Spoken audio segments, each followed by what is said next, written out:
Just confirming my screen is visible, right? Yes. Yes, It's Pawan. visible. Thank you.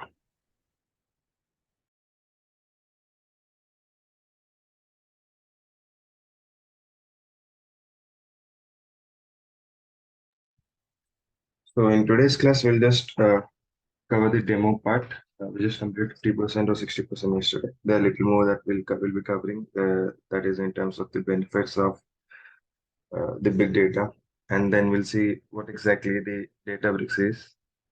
We'll also see the Lakehouse architecture, and if time permits, we'll see there are two types of or two ways to create a Databricks workspace. One using the Azure subscription. I think I've requested you guys to create your Azure subscription. Second, we can also use the community edition, which doesn't cost you anything. You don't need any Azure data subscription, but the the drawback with that is you will not have all the functionalities or all the capabilities to work with. It will just give you a single node cluster.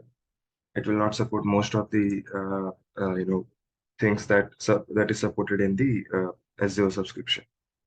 Also, another drawback is the cluster that you create, you have to create it every day. So you cannot restart a cluster as well. Once you create it, you can stop it, but you cannot restart it again. So you have to create it every day. So there are a few drawbacks as such. So that's why we just show you like how we can create it. You can keep that for your practice later on. But now, whatever we work, we generally it's better that we do in the Azure resource only, right? So let us begin. I think it's already 8:05. We did cover, just a second, just need a laser pointer. Okay. So we did cover the 3Vs yesterday. This is something that I mentioned. We have people do say 8Vs, 10Vs, or 5Vs sometimes, and doesn't make any difference. The majority is like 3Vs, the volume, velocity, and variety that we get it from for the big data. And it same remains for us as well because we also currently work on the big data analytics, right? Okay. So next, I just wanted to cover a little bit on the advantages of big data. So all this is just a preliminary things that, it's better that you have this idea because big data is something which is already there since many years and database came after that. So I just wanted to cover a little bit of history and then come to the latest one so that, when you discuss with someone, when you have some conversation, you'll have something to speak about.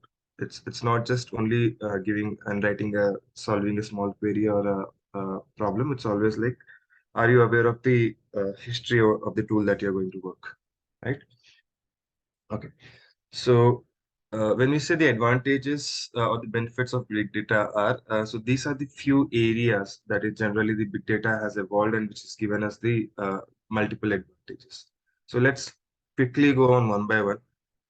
Majority or the major thing is the cost reduction. So every and any project, any company, big or small, will always make sure that whatever the cost they are actually incurring on any project development or any product development, if is there any possibility that they can reduce the cost but still maintain the same profit that they're actually doing.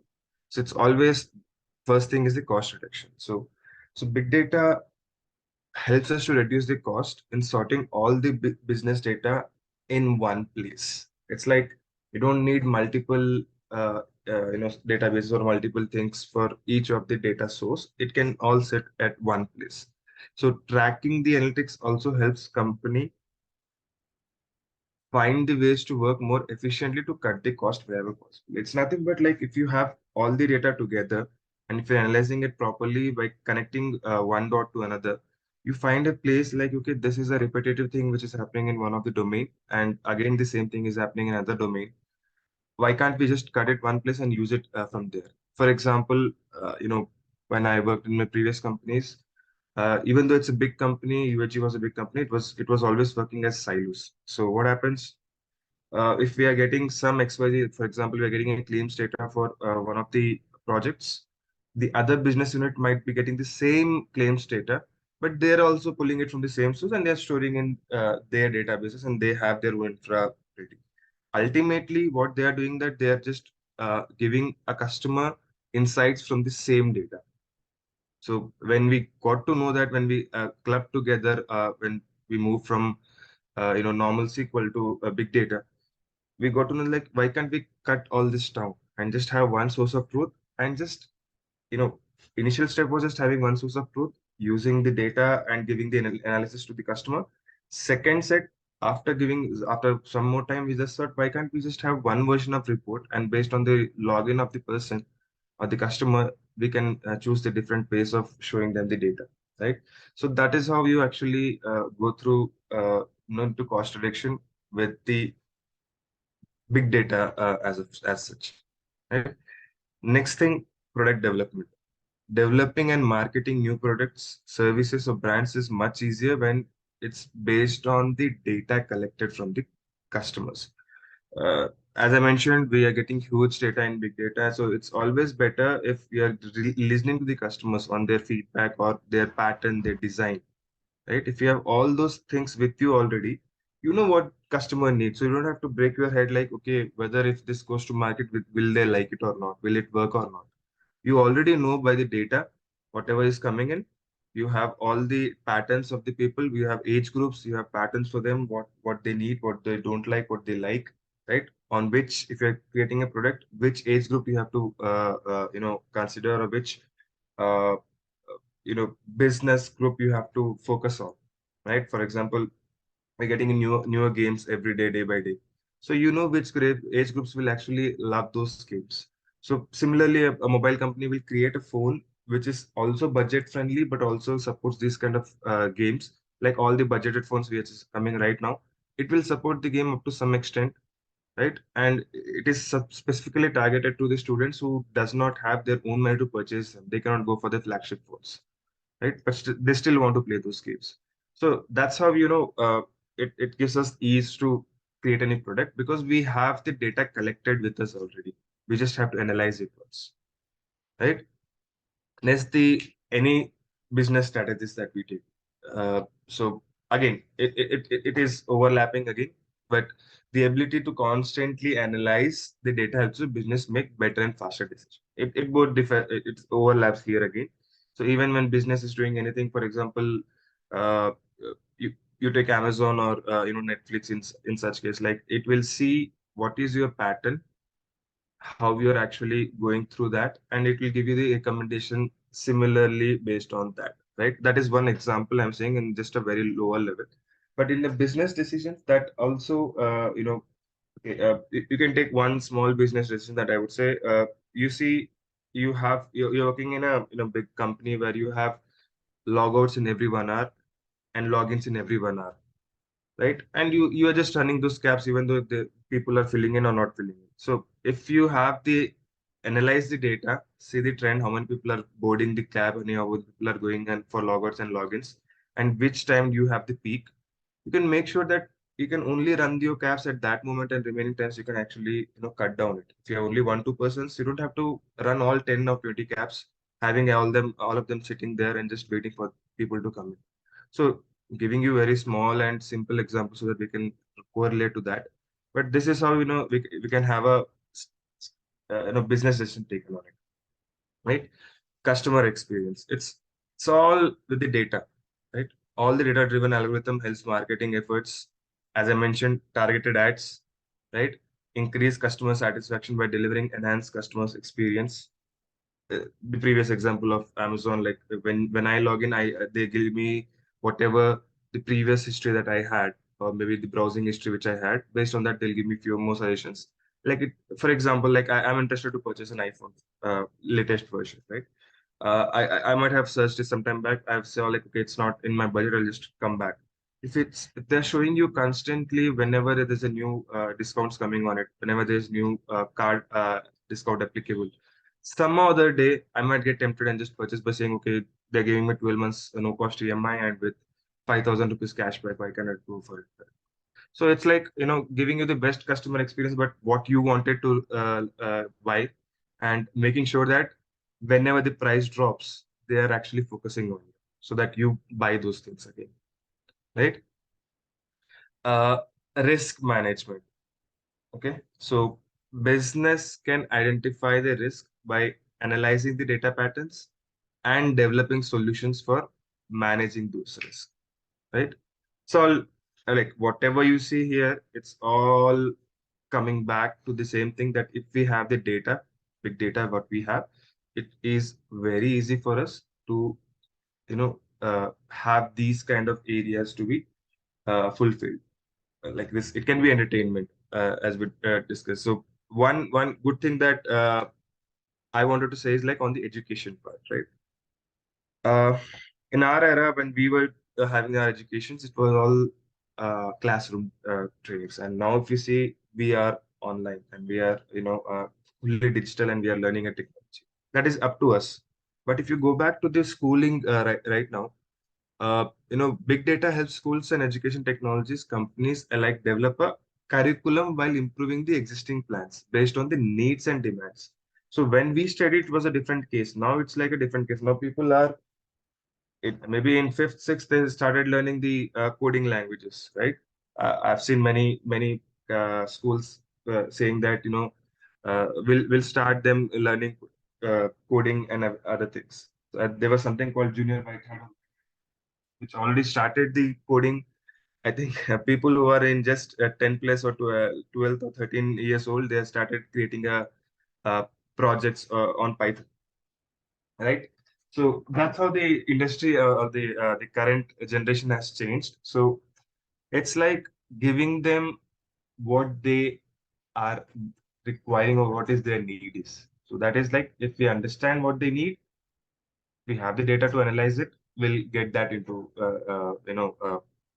the practical solution, right?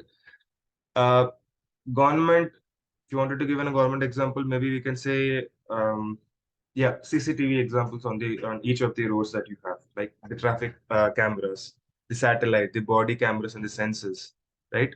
Uh, you know, traveling or you're traversing through the emails, calls, right? All this helps the government sector to make sure the public sector is actually safe, right? And uh, pointing out the people who have uh, made some crime. Maybe someone has crossed some red light, or maybe there's an accident happened, to analyze how that accident happened. So all this thing which is constantly monitoring all this on these cameras, data is actually loading in somewhere.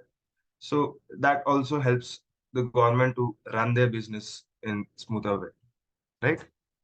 Marketing, anyways, it will be correlated, so we don't have to worry much. So these are the few advantages that I can think of. There are many, but it all comes down to the same thing. If we have the data, if we have the big data coming in, if we analyze it properly, these are the benefits that we get. So previously, if you remember, a decade ago, when we were only working on the DBMS kind of a thing where we just had a relational databases, we don't know all kind of we cannot store all kind of data as well. Now we are storing any and everything in any format it is coming. But ultimately it's our data engineers jobs. That's why our job is very special, because it's our job to make sure that we are utilizing that data, or maybe converting that data into a readable format, creating the insights of it, and then maybe some other folks comes in, the data analyst will come in to show that data in a different way. A data scientist can come in and run his model and show that in a different way, right? So data engineer is the key role in the market. Was a key role, having a key role now also, and in future as well. Data engineer role will always be the same important in the key role, because we give them the data so that they can understand, give the analysis to the customer, right? Okay. With that, okay, I just have few examples who is using big data analytics. I don't want to go through all of them. It is just a time-consuming thing. Amazon, I think I've already told you that how Amazon uses it. Just an example, they have this dynamic pricing. How many of you are aware of the dynamic pricing? So uh, it's okay. Um, let's give you an example. So dynamic pricing is nothing but Okay, let's take an airlines example. I think Amazon is nowadays it's also helping us in terms of the uh, purchasing or buying an airline tickets. So everybody knows that airlines use the traffic tactic when selling their plane tickets. If you check out the same tickets over and over, the price will increase. This happened with me last week, right?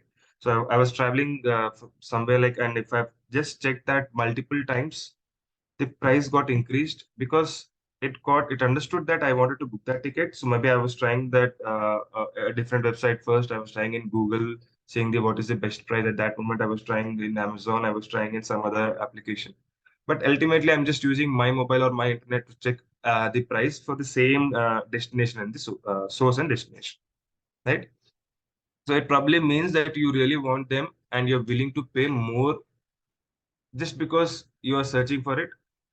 The program understands that okay, we wanted to travel by default. There's no other option, so it will make sure the logic is implemented on Amazon website that it will increase the price, right, for you, and for sure it will. You have to book it because that there's no other option for you, and it understood that you wanted it, right?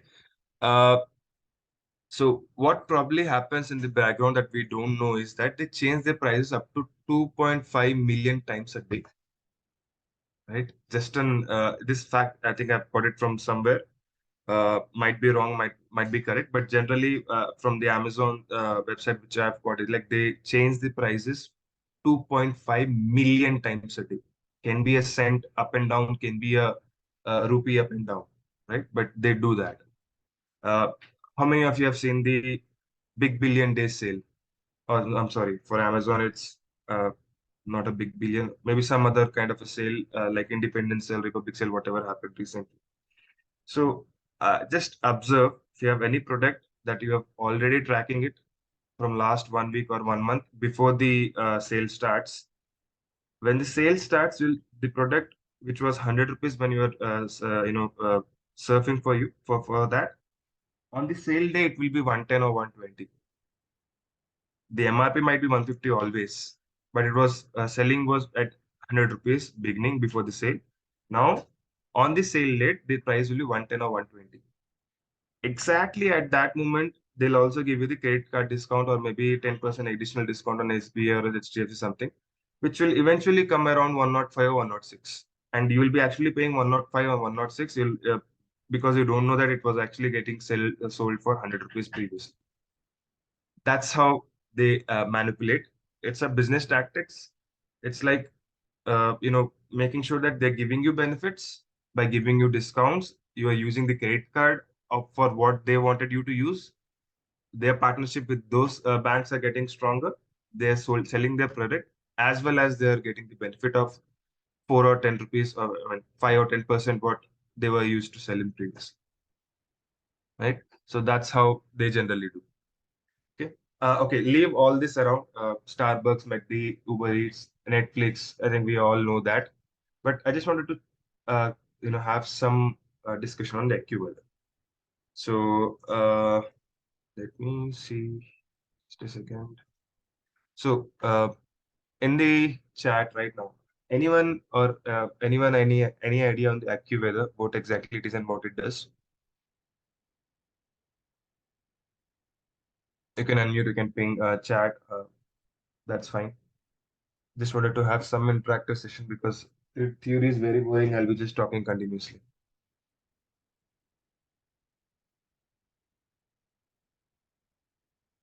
Any idea like what can AccuWeather we will be? That should be also fine. If we have some discussion on this, it will be actually useful for you to even put that into the experience of you have worked in a project and you have worked on this kind of things. So, okay. I don't see anyone unmuting or okay, someone has pinged. Okay, thanks, Navin, at least. Sure. So I'll just give you some idea what does AccuWeather does. AccuWeather is a website, right? Anyone speaking? It gives actually commercial weather forecasting, right? Exactly. Right, Vamshi. So That's the exact thing that air quality, everything, right? correct, correct. So what it does, it will just give you the weather forecasting for the I mean it's just an open API that you can utilize and give you the get the weather forecasting for any specific location, zip, or any city, country, any combination, right? So what it has done, all the companies, I mean, all this mentioned, they use their data internally, right? That is whatever data they have in their thing, whatever the customer was moving up and down, surfing and all those, they're doing their own data.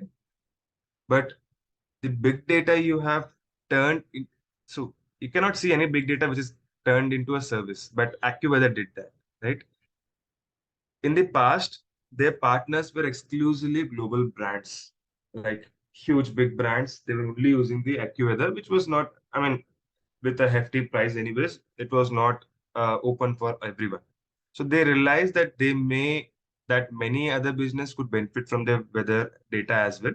So that is why they have created an online platform for developers where they could purchase the API keys. So they have an open API. We just have to buy the API keys and implement them in their own process and business, right? I'll give you a very beautiful use case for this. Okay. So, for example, you are Blue Dart, or maybe you are, some logistic company which delivers products from one location to another location, right? So it's going well. That is fine. You just give the tracking. Okay, this my current shipment location at this zip code, or maybe at this present location, right? That is good. So if you wanted to increase your customer base and you have increased in such a long thing that you have customers with a huge brands. For example, you have a customer as Nike, you have customer as some Adidas who just ships orders in bulk, like 100 and like more than 1,000 in a day or 100,000 in a day globally, right?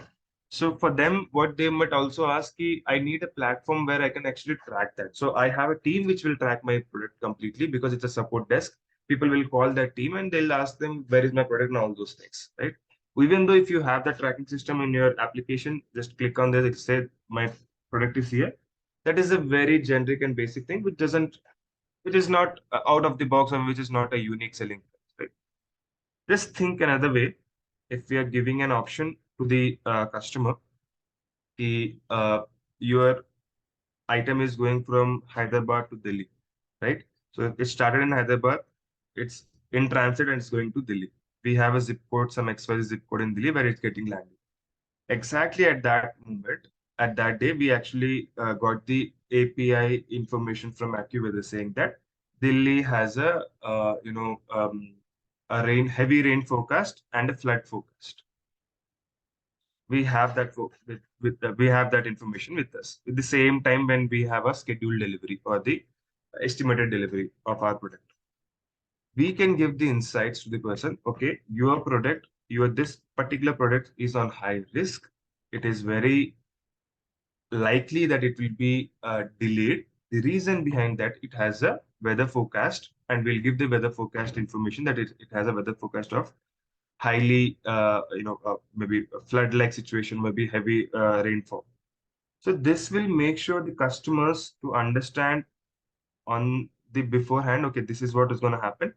They will send a message, or maybe they'll do the communication to the customer. Okay, this is what is going to happen. So it can be delayed, maybe, because forecast is not always 100% right. So this will actually help the business to grow faster and have more customer base because you are actually using all these technologies. You are giving the prompt response in future. I mean, in beforehand, even though whether it didn't happen. So the customer will not be even thinking why my product got delayed, and will not even be cribbing for that. So it is not just happening in only in Delhi. So it's happening from Hyderabad to Delhi. There will be a middle point from where it has to travel. Even if the location where it has to travel is an high risk, we can inform that one as well. So Delhi people can say, I don't have any rain. Why my purchase is delayed? But it is a proper justification that the travel in transit route what it has taken. There we have an weather forecasted. For example, in between it is actually going through, uh, just an example, Bangalore, right? So Bangalore has its weather forecast. That's the reason it got delayed for 1 day or 1 hour, whatever it is, and then it got delivered to you. So this is how. I mean, use case that we can think, but there are many other use cases that we can use with the AccuWeather, right? Okay. So with that, I think uh, it's too much of information on the big data. Now let's go to the history of Databricks. I will not be specifying much. I've just given the proper information already on the slide. So I'll just give you a walkthrough or a read through on this. So before 2005, right? If you say we everything was whatever we had, our servers, everything was working running on a single system. One computer or maybe one small collection did all the work, right? It has a limited storage. Obviously, one system will have only one storage, or maybe up high or low, one storage, right? Only one computing device. If you wanted faster answers, you bought a better like you'll have a proper high configuration machine if you wanted more powerful and faster answers, right? That was until 2005, right? 2006, Hadoop was introduced. What is Hadoop? It's distributed, when Hadoop distributed file system, right? That treated all the disk as one storage system. To give you another way, this one has only one storage, right? And this one has multiple storage. Even then, Hadoop is making sure that all those 10, for example, all those 10 storage is treated as one storage. So it doesn't have to you know that bridge of using, if you wanted to more storage here, you will be increasing your system and getting a newer system with a higher storage.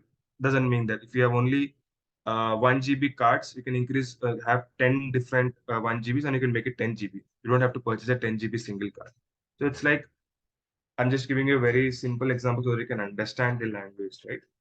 uh, and a programming framework, which is like a map reduce. We'll discuss all those things that allow you to write, program, and run across multiple CPUs, right? So it's nothing but earlier it was only one system. Now we got Hadoop, which is a distributed file system, which actually works in a way that it has a multiple compute units and multiple storage units, right? Next, this also has a drawback. The drawback here, it's already mentioned. 2009 took 3 years for them to understand that it has a drawback, and when they got up with something called as Hive, right? Hadoop is hard to program, so it's very difficult to manage that. Hive is a SQL abstraction of HDFS and the MapReduce that allows you to pretend that your data is a normal relations like table. So to give you an example, when it's in file system format, it's located or distributed in multiple folders and file systems. It was very complicated to actually read from them and get the insights. I mean, it was easy for people who know that coding, right? But not for others. SQL, it is there from many years, many decades, so we all know that. So Hive, what it does, it makes sure that it creates a language, Hive SQL, which is nothing but it is equivalent to the SQL or the relation like tables. Hive is essentially a compiler. Just read this. Hive is essentially a compiler that translates the SQL into a Java MapReduce code, right? So I don't even need to have a Java expertise. If I know my SQL with a stronger level, there might be syntax changes that will be there for any SQL. But if I have the fundamentals, I can very well query the big data, right? That's what Hive has done. Now it has evolved again. Now 2011, Spark got introduced. So Spark is, I mean, it will be built on all of this. So whatever we have already, it will be there. We got additional functionalities, right? Spark is horizontally scalable. Let it be data or compute, right? That performed as many operations as possible, complete within the memory, with disk writes occurring only when the user wanted to save something beyond the current job, right? So I think we all are from we all know how the computers anything works. So RAM and ROM is which is already which is a storage unit which is not faster, but RAM is which is in memory, to process everything. because it has a faster way of retrieving and writing, right? It's temporary, anyways. RAM is always temporary. So imagine you have uh, just a number like 264 GB of RAM, right? In your mobiles, the max can be 16 GB, right? If you imagine you have 264 GB of RAM, how much faster your workload can be done, right? You don't have to, we will not save anything. All the process which is happening in RAM. Only and only if you wanted to save something, then we'll say, okay, go and write it to somewhere in that disk or maybe in that HDFS location. But all the computation, all the transformation logic in other way, all the powerful transformation which is happening, it's happening in memory. So which will be way much faster than all the previous versions of it, right? So for example, you have two different files, which is a 5 GB and 10 GB each, that you are transforming, you're doing something, you're joining some XYZ transformation that you're doing. That is actually now not your program is not reading it from the file system. It's actually present in memory. It has everything in it. It's already 264 GB of RAM that it has. It has very good computing unit. It will just do all the transformation and just write it back wherever you want it, whatever your sync location is. Right? So that's what this Spark has come. Now, 2015, note down this year, whenever it's very rare that people will nowadays ask when what it was released and when it's all like it's for you to understand, okay, this is what the history was. This is how it started. For anyone who has non-IT background, this will be a good start for them. Okay. So 2015 is when first the Databricks was released, right? Databricks is Spark. Just see, it was developed by Spark, the core members who they created Spark only, but with a nice GUI on top and many automated ease to use features. We'll discuss about that, right? It has a very beautiful UI. It's again purely coding, not UI in the sense of what we have in ADF, Azure Data Factory, where we just drag and drop. No, but still, it has a very beautiful UI to understand. It has a notebook structure. It has a different uh, compute or cluster structure that you can person can understand easily, right? Databricks handles creation, configuration, server cluster, connection to various file system. Next, programming interface for Python, Scala, SQL. It also has Java. It also has R. It doesn't give us directly, but we can actually create the jars and use it. Automated shutdown after non-usage, right? For example, you're using a cluster, you can give them, okay, if my cluster is idle for more than 15 minutes, that's what we'll be also doing to save our Azure credits. More than 15 minutes, it has to terminate itself, right? So you don't have, so it's kind of an intelligent assistance inbuilt in Databricks already that you don't have to code for all those things. You don't have to code something key, start a cluster with so and so worker and worker nodes and so and so driver nodes and this much data, this of LTS version and this RAM and start it at this moment and stop it at this. You don't have to give any coding for this. It's all already present in the UI. You can use it. However, if you are using the deployment through some Terraform or maybe some YAML, then you might have to give some jobs and configuration. That is also present in the existing job configuration. You can just download the JSON format. We'll go through that as well.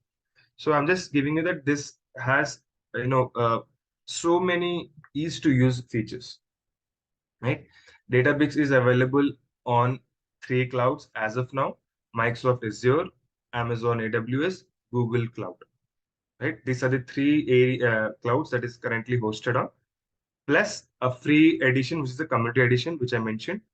This is good for people who are just starting, just wanted to do small things. But for our project, we are for our training, we'll start with small, but we'll eventually do other things as well, so that you have some uh, what do I say, real time experience. If I just use the community edition, I cannot give you all the context. That's the reason I just wanted you to start with the community with the direct Azure resource only, not with the community edition.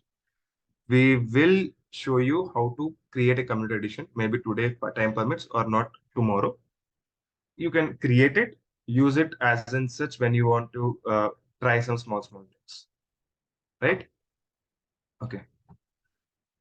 With that, let's see what is Azure Databricks. Okay. Power one dot here. Sorry to disturb you. No, go ahead, please. Yeah. So HDFC is nothing but is a storage, right? It's a distributed file system, correct? That means we can store the data. Files, right? Okay. What about Spark? The Spark also you can use storage. It just So Spark is, as I mentioned, it's built on HDFS. So it that will is have all built the on top. functionality which is already present there, but it is giving you additional features which is making your life easier. Okay. So what about MapReduce? That is also same like Spark, right? Yes. So as I mentioned, let me go back. So MapReduce replaced by Spark, right? Nothing. So see, map reduce in HDFS is already there. So as I Mm-hmm. mentioned, see, Hive what is doing, it is making sure that hard to program is actually converted into a simple SQL kind of a way. Spark Mm-hmm. is again built on top of it. It might be using the map reduce in the background somewhere. The algorithms might be same or it might be enhanced. But what Spark does, it intelligently run everything in memory. That is the main thing of Spark. Mm-hmm. Okay. So it means MapReduce and Spark both can be same doing, but Spark is a more Not you than cannot faster. say apple to apple again. I mean, when you speak to someone, you cannot say both are same. But you can definitely say it's Spark is built on this platforms again. Okay. Okay, then I Right? got it. Okay. Yeah. Thanks. Okay. Uh, so next is Azure Databricks. We'll just go through the Azure Databricks a little bit. So what all the information that I've pasted here, if you just go to Azure Workspace and just go to Azure Databricks, this is what they say. Right? I'm just giving you some snippet of the same information. So Azure Databricks is nothing but fully managed first-party service that enables an open data lakehouse and architecture in Azure, right? When I say fully managed, means it is completely managed by Azure or maybe GCP or AWS, right? But in Azure way, it's fully managed first-party services. Anything which is first-party, Microsoft or Azure is actually supporting them better compared to the other resources, right? So this is the first party. Next is very important, open data lakehouse in Azure.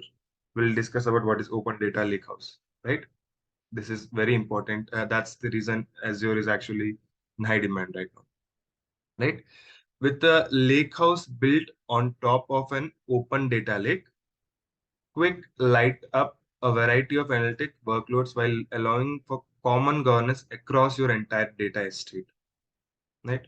It's same thing that we discussed. It will give you a unified, open data lake for a unified and governed data. It's like all the data sits at one place and it's easier for you to use it. Like it will enable key use cases, including like a data science person, a data engineer person, a machine learning person, AI engineer, a SQL-based analytics engineer. Everyone can be sitting together in the same workspace and can work and just deliver their work loads, right? Uh, let's see if I have some example. Okay, so just wanted to have something I do have. Okay, yeah. So this is a simple Spark, Apache Spark ecosystem, right? If you can see, it has Spark SQL plus data frames. It has streaming. It has machine learning libraries or MLIPs. It has graphics computation. And the languages that is getting supported is R, SQL, Python, Scala, and Java. R and Java, generally, it's not directly given permissions or we don't have that access to directly use on the command or the notebook. However, if you are well versed with Java, which I am not, I'm not sure any of the data engineer will be experienced in Java, but we will be experienced in Scala because it is also built on Java, but it's somewhat friendly for us to understand, right? So Java, you can actually create a jar and you can import that jar on your cluster. That is a possibility. R is similar way, but it's purely for the machine learning and the AI related things, right? It doesn't gives us any benefit in terms of data engineering, right? So Spark has become synonymous with the big data as the leading big data processing engine in the industry that we discussed some time back. It also includes the ability to handle stream data in real time at a scale. So that is very, very, very, very important of Spark thing. It doesn't stream real time data and streaming, processing that in memory. That's why it's able to process the huge incoming data on flow. It's not like a batch data, like you will just take last 1 hour data or maybe 100,000 data once, take it completely into you, process it, dump it somewhere, and then go back and then get the other 100,000 records. Stream is like any record, any message, any file coming in is processed, pushed out, processed, pushed out. It's running 24 by 7. Streaming is always on, right? That's the beauty of Spark and streaming. We'll try to see a few examples in our streaming as well in our next classes. And this is very niche in market. Even now, current date in Microsoft or maybe in other bigger companies, I would say 10 to 20% or max 30% people are using stream. Remaining all are still on batch jobs. So, and you know, it's so people are now converting into stream jobs, right? Because batch jobs is nothing but it's always not so performant. And if your application requires the data to be on real time, when I say real time, there might be a lag of 1 minute or 2 minutes to process the data. But however, it's real time than what you're running a file in every hour or maybe running a file in every day, any schedule. It's better than that what we get. So it can be on any of the banking application, any of the logistic applications, or any of the financial applications, right? So that's where they use streaming. So it's a beautiful and very important topic, I would say, right? uh, let's let's quickly go to a Snipset. Okay, so this is a snippet that I have taken up. This is our Azure Database, right? And these are the multiple different type or different areas of expertise people working on it, data science engineer or line of business or many other analyst or anyone. And these are the application that we're actually pushing the data into. We can push the data into a deep learning or ML. We can do a streaming, right? We can go to a data warehouse to just load the data somewhere. We can use the Power BI to demonstrate the data, whatever we have processed here, right? So we have a Databricks workspace, we have a workflow, we have a runtime, we have a IO input and output, we have a Databricks serverless. We'll discuss this. This is a very old image. Many names has been changed. We don't say workspace now. We don't say workflows now, right? But yeah, I'll go through the demo part when we go to the UI, the latest one, as well as the community edition one, which is the older UI as well. So we can go through that after our theory sessions are completed, right? Okay. Next thing. Okay, let me skip this, but I wanted to come here. Right. This is very important thing that I wanted to discuss. The Lakehouse architecture. Okay. So when you say why we got the data lakehouse. So, I mean, I'm just giving you all the information from beginning, how it was used earlier and how it got transformed now, so that you will understand. If you were someone who actually worked on these things, you can understand why this one is important and can be utilized. If you don't know any of these things, at least you can understand, okay, if someone is talking, you can understand, okay, this is what data warehouse and this is what data lake is, right? So data warehouse have a very long history. I would say the BI applications or maybe the inception or in this, maybe in late 1980s or before that. I don't even remember the exact dates, but it was there since many ages, right? Data warehouse, it's nothing but we have data warehouse sitting here. It's like a structured data. We get it. We use ETL. ETL is nothing but extract. We transform the data and we then load it to a data warehouse. It's again used for the any BI business intelligence reporting or dashboarding, or maybe at that moment we were using SSRS or some other reporting tool to just view those reports, right? So this was the older era of BI in specific, I would say, but this is what the data warehouse meant at that moment. Okay. The drawback was it was only supporting the structured data. Means it should be in a tabular format properly. There should be a key value pair between our primary and secondary key kind of a concept between uh, two tables to connect. Everything should be in a proper header and tabular view. Just a values that can be moved from one place to another. It was not a unstructured data, right? So it was lacking the same thing. It doesn't have the variety, doesn't have the velocity. It cannot handle the volume. That's why data warehouse was, was or not suited for many of these use cases, and they're certainly not most cost efficient. That I would say because maintaining them was little in a higher cost at that. Even now, I would say, right? Okay. For that thing, people move to data lake. So what data lake is? It holds structured, semi-structured, unstructured data together at once. We'll still do the ETL part, data warehousing part, BI reporting from the data lake uh, for the maybe the structured data. So my this part is already covered. As I mentioned, it's always will be building on something. We'll never push the older one, right? Same way, we'll still can take this data and I can pick up the data from the data lake and do some data science thing, and I can still get the full data into the ML stuff there. Right? It started around a decade ago, maybe a 10, 15 or 10, 12 years ago. Like repository for the raw data started coming into a variety of formats, right? While suitable for storing data, Delta Lakes lack some critical features. I would say, what is that? They do not support transactions, right? They do not enforce data quality. They lack consistency, or the isolation makes it almost impossible to miss or the mix appends and the reads and the batch and streaming jobs. So the major thing is the transaction history. It doesn't know what happened.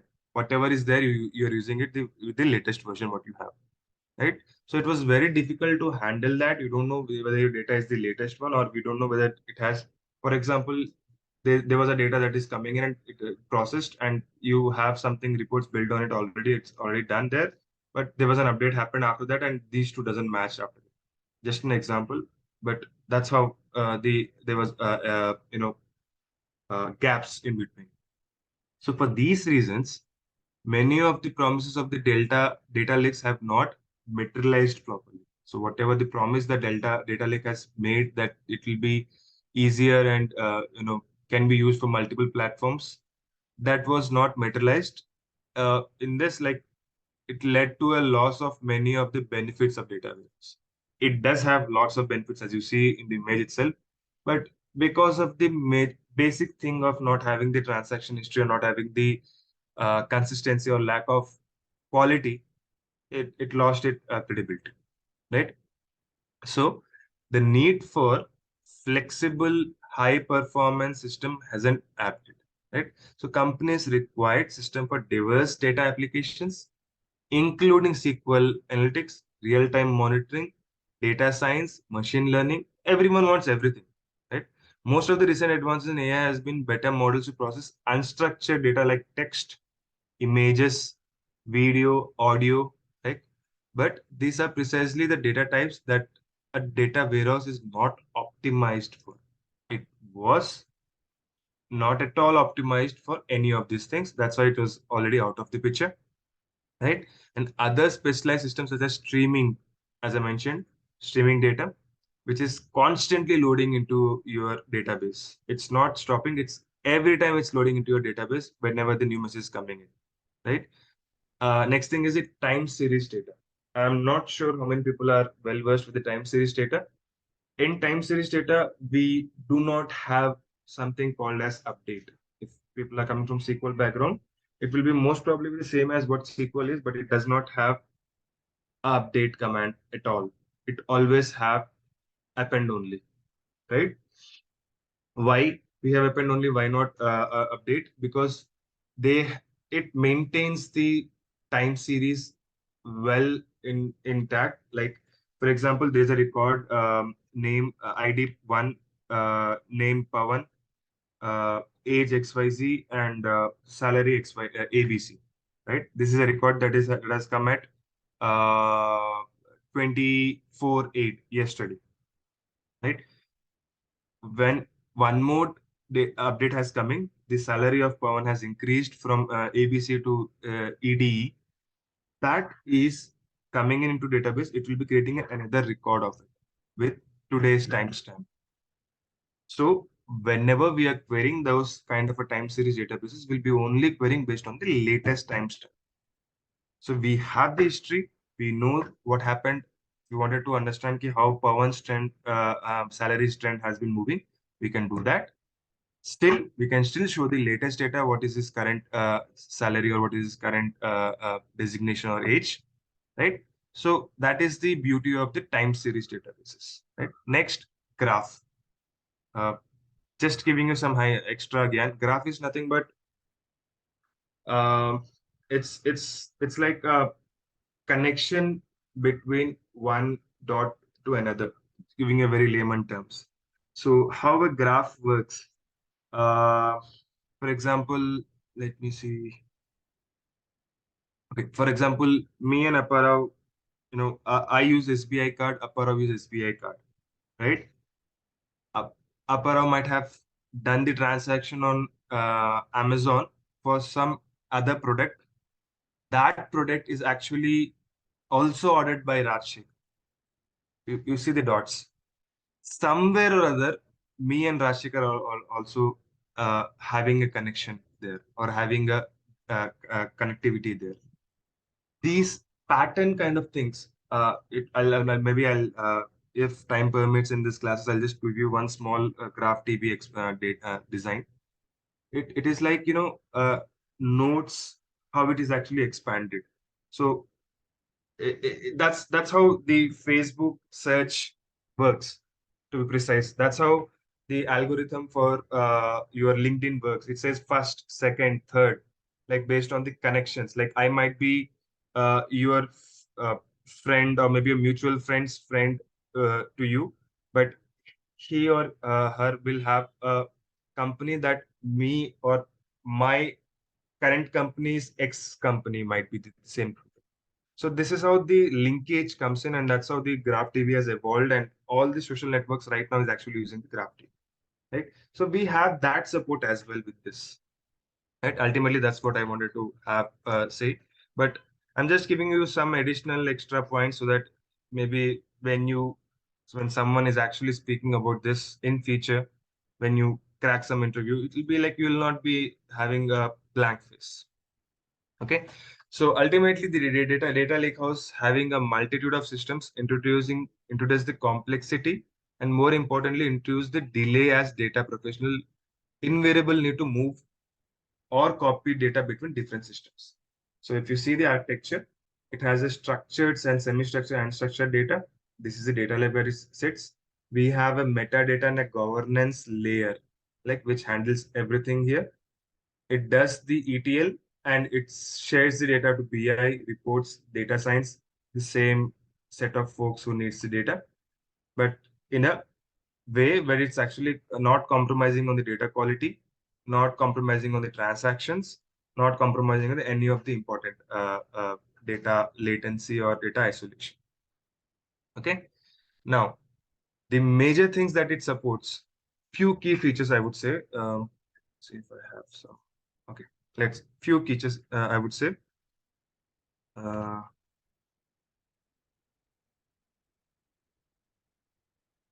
Lakehouse features are. Let me increase the size. Okay, transaction support. In the Lakehouse, many data pipelines will often be reading and writing, right? Concurrently. If we have a support for ACID transactions, and so the consistency has multiple parties concurrently read or write, typically using SQL, right? That's what we generally need. Okay. The other benefit or the feature that we have, uh, yeah, this is something that I want. Schema enforcement and governance. Okay. So the Lakehouse should have a way to support schema info. So you make sure that whatever the data which is coming into you, maybe a structured or unstructured, the schema should be enforced. And the evolution of supporting the data warehouse schema architecture such as star snowflake schemas as well supported here, right? The system should be able to reason about the data integrity, right? And it should have the robust governance and auditing mechanism. So that's what the Lakehouse will give us the benefits of, right? And next thing, it is not losing any of the older functionalities. It is still giving us the BI support, right? Storage is not part of compute. If you wanted to have some fancy words, we would say decoupled from compute, right? In practice, this means storage and compute uses a separate cluster. Thus, these systems are able to scale to many more concurrent users and larger data sizes. For example, your work is something like this. You don't need a high performing system, but you need a system which is stable enough and just process the high data with a very uh, frequent pace. Like it's a batch kind of a scenario. Get it, load it. You don't need a very high performance system. But if it's a stream kind of a scenario where your worker and driver nodes are should be in a higher load, you have to make sure that your storage as well as your compute is equally distributed, right? So that is something that is very important that we have it decoupled so we can increase which and decrease whichever we want based on our requirement, right? Next thing, uh, I would say openness is nothing but open sources, right? The storage formats that they use are open and standardized, right? Such as Parquet file, it is commonly used, right? They provide us APIs, so variety of tools and engines, including ML, Python, R libraries already built in, can efficiently access the data directly. So if you have some Python knowledge, it has given us, we can still reuse most of the Python libraries and simply just come and use it. Python is an open source. Parquet files is an open source. Like it's very easy for us to get on directly on it, right? And again, as I mentioned, supporting the wide range of unstructured data and structured data, supporting the diverse workloads, right? Uh, Divert workloads. Okay. Major thing, end to end streaming, real-time reports.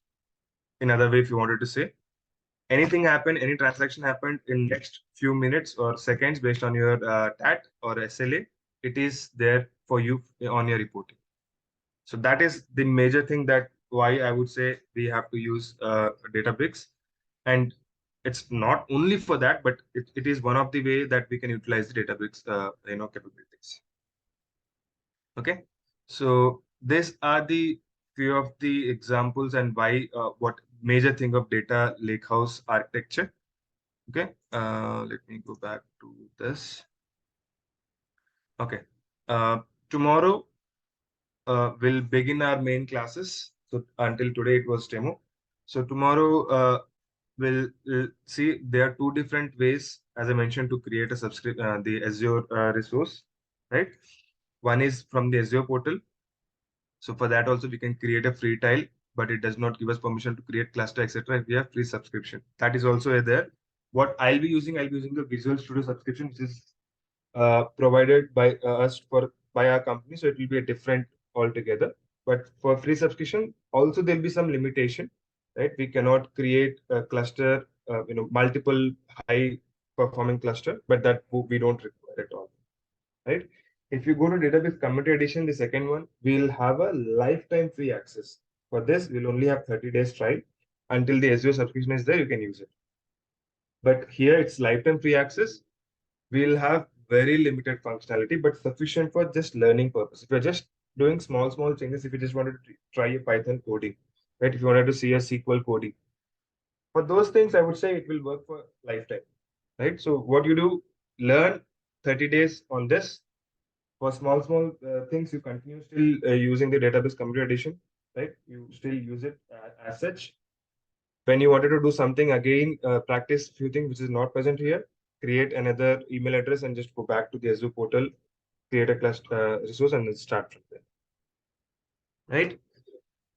So yeah, so tomorrow's class is predominantly on creating these things.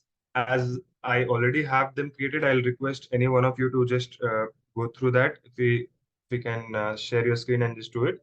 If not, if people are not comfortable, I can do that myself. Not a problem. Okay. Yeah. So with that, I'll stop today's class. Stop share. Yeah. So sorry, I think not given any time for the queries or questions today. If you have any questions, please let me know.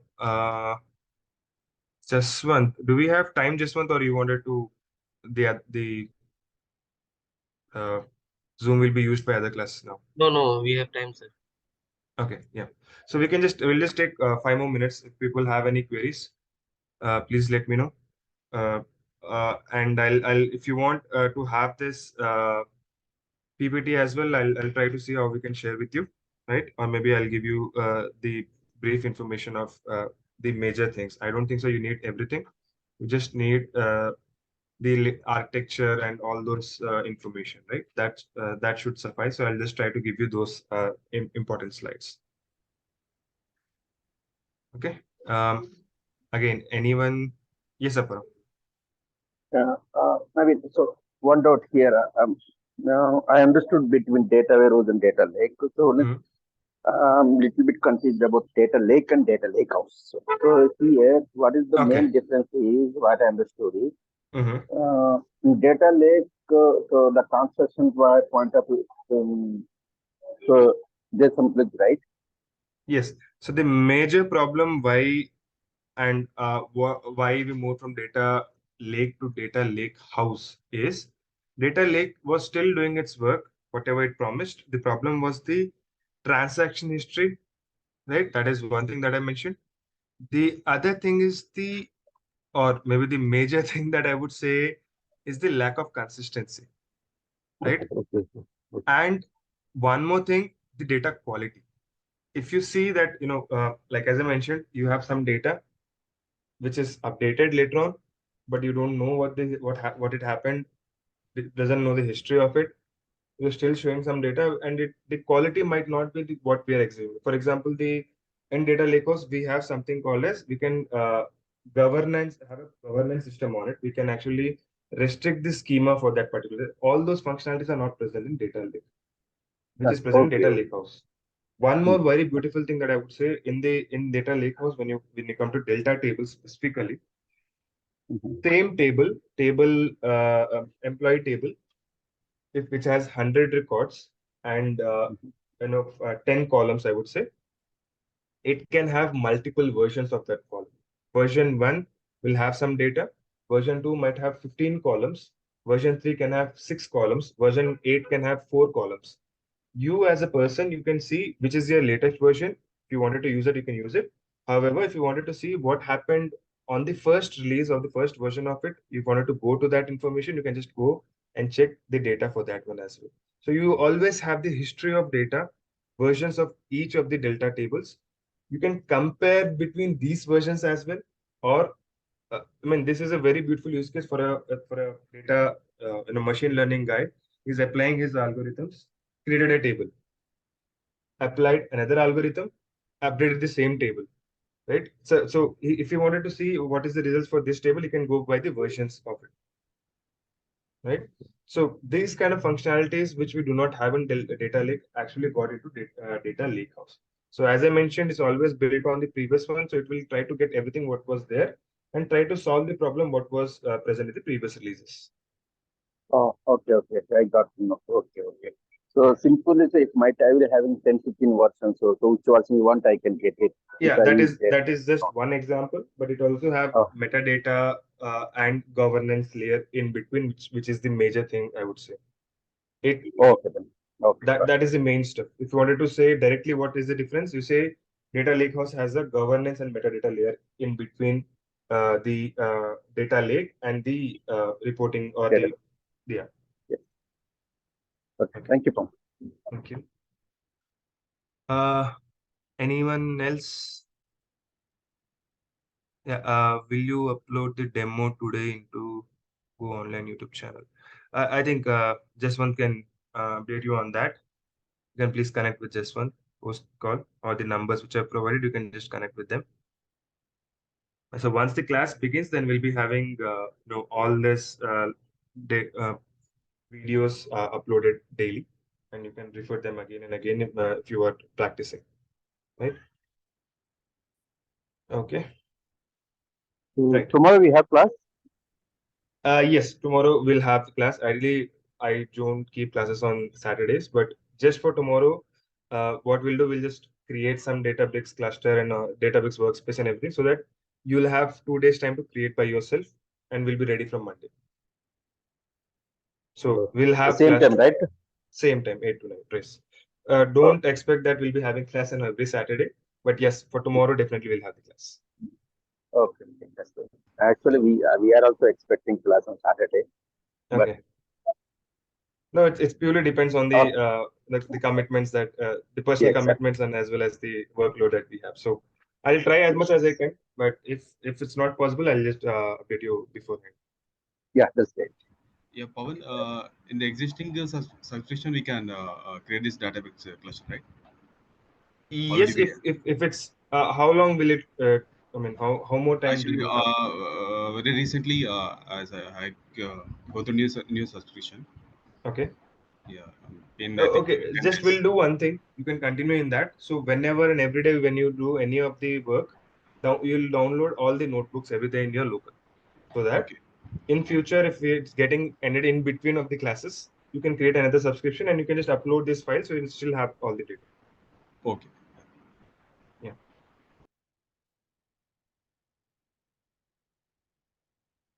Okay. Uh, yeah. In that case, I think we can pause for today. Just one, please feel free to stop the recording. We'll connect tomorrow again at the same time. We'll just go through the options that we can create the Databricks resources, and as well as we'll walk you through the UI of the Databricks. And from Monday is when we start our classes. Please, if not done already, connect with Jaswant or maybe Madhav